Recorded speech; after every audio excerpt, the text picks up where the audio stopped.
Hello. For about a year now, our television screens and social media have been giving us wall-to-wall coverage of the coronavirus in all its aspects. One documentary that moved me very much showed desperately ill patients in intensive care and the extraordinary attention being given by teams of doctors and nurses. We eavesdropped on calls to patients' next of kin to tell them their loved one was dying and that it was not possible to visit.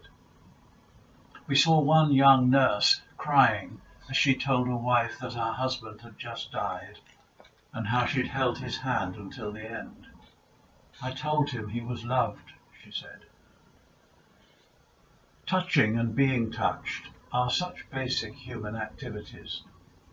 It occurred to me as I watched the programme that Jesus used touch on many occasions, especially in the work of healing. Frequently we read that he used his hands to touch people who were sick. There was the woman with the hemorrhage who touched his garment, and the occasion when the crowd brought children for him to touch. In Mark's Gospel, Jesus took Peter's mother-in-law by the hand and raised her to her feet, and the fever left her.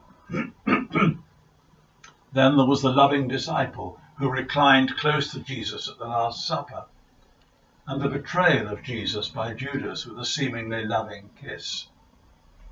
There are scores of examples.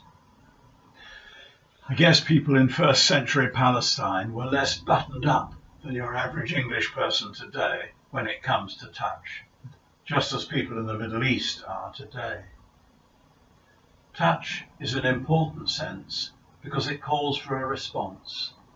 It can be used to express healing and encouragement, or violently to destroy life and damage personalities. All our senses are God-given. Taste, smell, touch, sight, hearing, all can be used creatively or destructively. That is why the proper love and care of our bodies and those of others is an important element of Christian spirituality. I don't know whether that young nurse who held the dying patient was a Christian or indeed a person of faith, but I do know that her tender touch eased that sick man's passage from this life, and the knowledge of it must have been a great comfort to his family.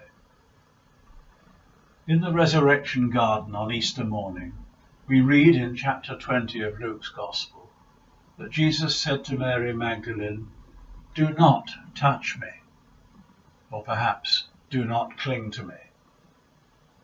It seems a mysterious comment, but then we read that he added, "I have not yet ascended to the Father, to my God and your God."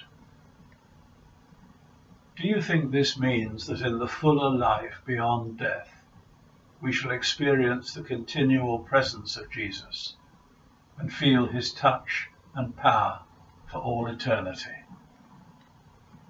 I certainly hope so. But for now, take my hands and let them move at the impulse of thy love. Take myself, and I will be ever, only, all for thee. Amen.